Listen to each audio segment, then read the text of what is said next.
3-4 minute लूँगा। हमारे बहुत वक्त यहाँ पर आए हुए हैं गुरु जी के, जिनको बहुत ही एक्सपीरियंस है गुरु जी के साथ रहने का। उन्होंने गुरु जी के साथ काफ़ी कुछ उनसे हासिल किया। मैं भी आज से 10 साल पहले ही जलंधर में, गुरु जी पहले ही जानते हैं हमें, ये नहीं कि मैं गया गुरु जी के पास, नहीं, मैं तो कुछ भी नहीं। उन्होंने, गुरु जी ने आप किसी तरह से अपनी शक्ति से बुलाया।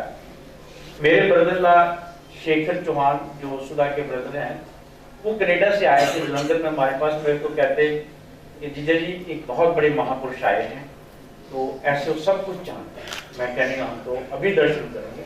खाना खा रहे थे, खाना खाया, हम वहाँ जलंधर डिफेंस कॉलोनी में पहुँच गए जहाँ गुरु जी रहते थे। जैसे ही एंटर किया, पहले नाम मिले थे पर वो जान नहीं जानते सब कुछ। आते कहते आओ जी करो साहब। इन्होंने कैसे पहचान, मैं तो सिविल ड्रेस में हूँ। फिर बाद में कहते आपके डायरेक्टर लेफ्टिनेंट जनरल भटनागर हैं। मैं कही हाँ जी। तो कहते परसों आए थे। हम सोचा कि ये साधु संत है, वो इन्होंने किसी में, बाद में पता किया वो वाकई आए थे। पता किया, कहते बाबा जी यहाँ पर डिफेंस कॉलोनी में उनके पास गए। फिर गुरु जी ने बताया बातों में, कहते ब्यास वाले बाबा चरण सिंह पूरे हो गए हैं, उनके भतीजे आए हुए हैं, उन्होंने गद्दी पर बैठना, वो यहाँ पर आए थे। कहते महाराज आप तो परमात्मा है, हमने लोगों को नाम देना है, भगवान का नाम जपाना है, तो आप आशीर्वाद दीजिए गद्दी बैठने से पहले। ओ वाक्य ठीक था। तो मैं, मेरे दिल में कुछ क्वेश्चन थे, वो कौन बता सकता, परमात्मा बता सकता, महापुरुष जिसके अंदर परमात्मा बैठे हुए हैं। तो मेरे को थोड़ी देर के अंदर बुलाया जहां पर तपस्या करते थे गुरु जी। मेरी उंगली को टच किया, एकदम शरीर में करंट आ गया, जो पहली बार महसूस किया कि क्या शक्ति थी गुरु जी के अंदर। मुझे कहते आज तो मेरे पास पूछने आया है, जो सवाल मेरे अंदर था कि मैंने कहाँ रहना है, गाँव में रहना, जलंधर में रहना, दिल्ली में, कुछ पता नहीं था लगता। रिटायरमेंट होने वाली थी 2-3 साल के अंदर। गुरु जी कहते आज तो मेरे से ये पूछने आया कहाँ पर सेटल होना। मैं कहा हाँ जी यही। कहते बिना पूछे बता दिया। मैं क्या महाराज आप तो जाने जाना। कहते आपने जलंधर में आपके पास ये प्रॉपर्टी है, ये कोठी है, ये पेट्रोल, सब कुछ गिनवा दिया दिव्य दृष्टि से। कहते यहाँ पर नहीं सेटल होना, यहाँ पर जो प्रॉपर्टी डील है ये तेरा बेच के सस्ते में फिर कॉस्टली चलाएंगे, ऐसे सब खत्म कर लेगा। तो जलंधर अपना चंडीगढ़ पंचकूला के पास सेटल हो। मैं क्या महाराज मैं तो फौजी अफसर, इतना पैसा कर, महापुरुषों ने आशीर्वाद दे दिया, चुप। उसके बाद सिचुएशन ऐसी बनी कि गुरु जी की कृपा से यहाँ पंचकुला चंडीगढ़ के पास जीरजपुर में सेट। उससे पहले गलती से अम्बाला में बेच बूझ के ले लिया, लेकिन वहां से भी आकर के जहाँ गुरु जी ने वहां किया था वही ठीक हुआ। और यहाँ से कहीं जाने को दिल नहीं करता, पहले कहीं रहने के लिए दिल नहीं करता, अभी जाने के लिए दिल नहीं करता। 10 साल हो गए यहाँ नहीं। जब मैं रिटायरमेंट होने वाला था तो बेटा दिल्ली गया, तो उसको कहते वो कर्नल रिटायर हो रहा है, उन्होंने कहता ना नौकरी नहीं करनी, कोई एम्प्लॉयमेंट मिली हुई थी मेरे को। कहते उन्होंने कहना नौकरी नहीं करनी, घर बैठ के वो होम्योपैथी का काम करता कई साल, तो यही काम करेगा, तो थोड़ा दूर दूर लोग आए। मैं भी गया गुरु जी के पास, उन्होंने भी यही कहा। तो फिर मेरे को कमरे में बुला लिया। बाहर स्टेट में जब जाते थे तो थोड़ा हमारे लिए थोड़ी कंसेशन थी कि हाँ आ जाओ, तो दिन को चले जाओ किसी टाइम भी।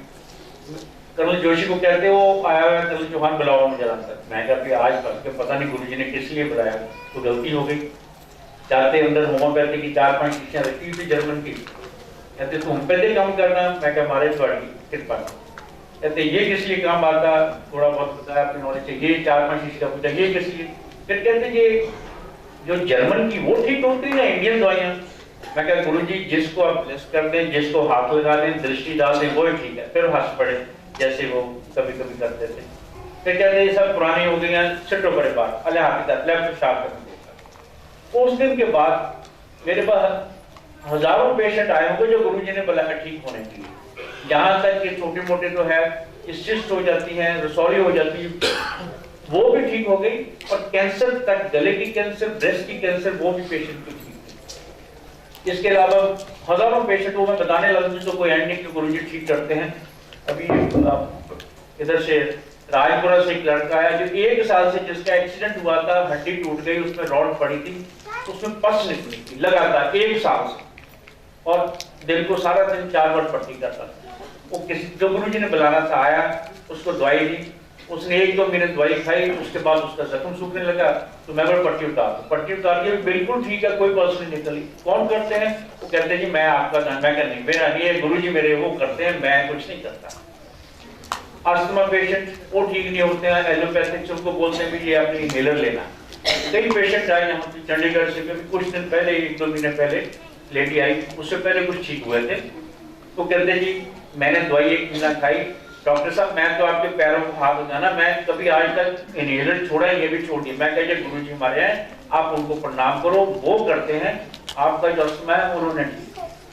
कहने का भाव ये है कि गुरु जी परमात्मा ही हम बोले कि वो शिव जी जैसे है, वो खुद शिव है।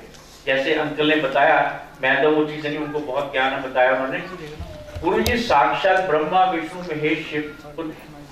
और जब हम संगत में आके बैठते हैं तो गुरु जी हर एक के हृदय में बैठे हुए हैं, वो हृदय परिवर्तन कर देते हैं। और हम छोटी छोटी चीजें मांगते हैं उनसे कि गुरु जी मेरे को ये दे दो, बच्चा दे दो।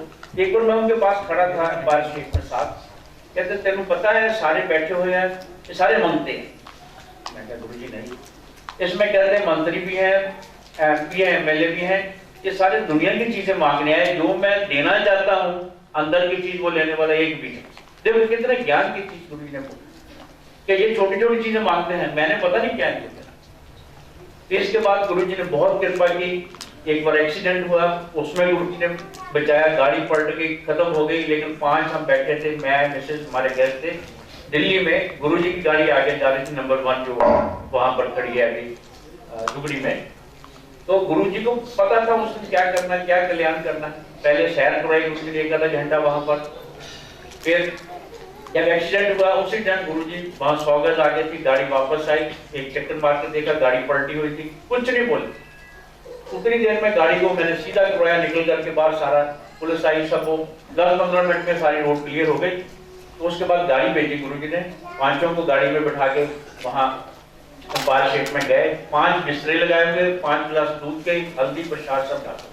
कहते ये लो आज कल्याण कर दिया, दूसरा जन्म दिया तुमने।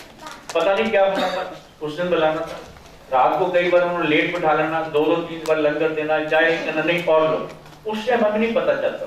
लेकिन अभी अंतर ठीक बता रहे हैं, जब भी किसी को प्रसाद 1 या 2 बार देते थे, वो कारण था उस उनके कर्म काटने थे, उनको किसी कष्ट से बचाना। इसके बाद एक बार थोड़ा सा मैं गुरु जी के पास फिर गया, बेटा मेरा बड़ा है, उसने प्रोफेसर लगा हुआ था जलंधर DAV कॉलेज में, उसने एग्जाम दिया था IAS का IFS का। मैं क्या गुरु जी बेटे ने एग्जाम दिया, कहते क्यों मांगता मेरे को, जो तो पहला जलंधर मेरी वाल आया था उस टाइम मैंने आपके सारे परिवार को ब्लेस कर दिया। मैं कह जी IAS में हो जाएगा, कहते नहीं। क्या गुरु जी आप नहीं कराने से कौन करा, कहते IAS में नहीं भेजूंगा, इसको इंडियन फॉरेस्ट सर्विसेज में भेजूंगा। वाकई बेटा IAS में रह गया, इंडियन फॉरेस्ट सर्विसेज में इंडिया में 6वें नंबर पर आया, उसको पंजाब स्टेट मिल गई, उनकी कृपा। कहते ये IAS में जाएगा तो इनको पॉलिटिशियन बहुत तंग करते हैं, ये ऐश करेगा, इसको फॉरेस्ट में भेजूंगा। और रिजल्ट आया तो उसी में गया, अभी पंजाब में है, सारी जगह उसने DFO की पोस्टिंग भी कर लिया, लुधियाना, ये यहाँ पर जलंधर, सारी जगह अभी होशियारपुर में लगा, उनकी कृपा। छोटा बेटा था परिवार में, उसको भी उन्होंने बोल दिया, वो भक्त गुरु जी की कृपा थी। जब जाता था उसी टाइम बोलना, मेरा नाम उन्होंने actually I am from ASC army service को, तो मजाक में गुरु जी ने बोल दिया ASC। मैं कही हाँ जी, कहते आर्मी सर्विस को, कहते नहीं आटा सब्जी चोर। उसने तो ना रख देता, आटा सब्जी चोर कर जो जाना। मेनका गांधी के सामने उन्होंने देखा ये कौन, अभी कोई गुरु जी ने प्यार से नाम रख दिया, कोई कर्म काटने थे। जब भी बेटे ने जाना, ओ भाई आटा सब्जी चोर कर दूंगा, उत्तर आया बाहर, आज दरवाजा खोल दिया, अंदर चला दिन के टाइम के समाधि के बैठे थी उस टाइम का। उसने भी कृपा करके उन्होंने कहा कि तू बहुत इंटेलिजेंट है। He was in the bakery expert in 10th top in India। उन्होंने कहते तू बाहर जाएगा कनेडा, और वो उसका वीजा रिजेक्ट हो गया। लेकिन गुरुजी ने बोला था, कहता बाद में गुरुजी कहते आकर के तो इंडिया में सेटल होना, तेरा अच्छा काम चलेगा। कनेडा वीजा कैंसिल हो गया, उन्होंने दे दिया क्लोज की। फिर केस एक लेटर लिख के टेक अप किया, वीजा ऑफिस का टेलीफोन आ गया, कहते आप अप्लाई करो, अपनी वाइफ के लिए भी करो, दोनों को हफ्ता 10 दिन के अंदर वीजा दे दिया, परमानेंट जाओ आप। लेकिन वहां जाके उसने काम किया, लेकिन उसको ये लगा कि गुरुजी की बोला था कि इंडिया में आके आपका काम, तो यहाँ आकर के इंटरव्यू दी उसने। उसके बाद वो सीनियर मैनेजर वॉलमार्ट कंपनी में, अभी वो डिप्टी जनरल मैनेजर है, वो भी गुरुजी की कृपा से। ये बच्चों को सेटल करना और करना, ये आदमी के मन को शांति मिलती है। लेकिन हमें गुरुजी से, गुरुजी की कृपा मांगनी चाहिए। हमें नहीं पता कि हम क्या गलत चीज मांग लेते, किससे वो काम नहीं आती। गुरुजी सारी संगत पर कृपा करो और अपने चरणों में रखो। मैं अपने वजह साहब का, चेयरमैन साहब का, कॉलेज के स्टाफ और स्टूडेंट्स, उन सब का बहुत शुक्रगुजार है जिन्होंने इतना कुछ यहाँ अरेंज किया और हमें सब संगत को आकर के यहाँ पर गुरु जी का आशीर्वाद हासिल करने का मौका मिला। जय गुरु जी।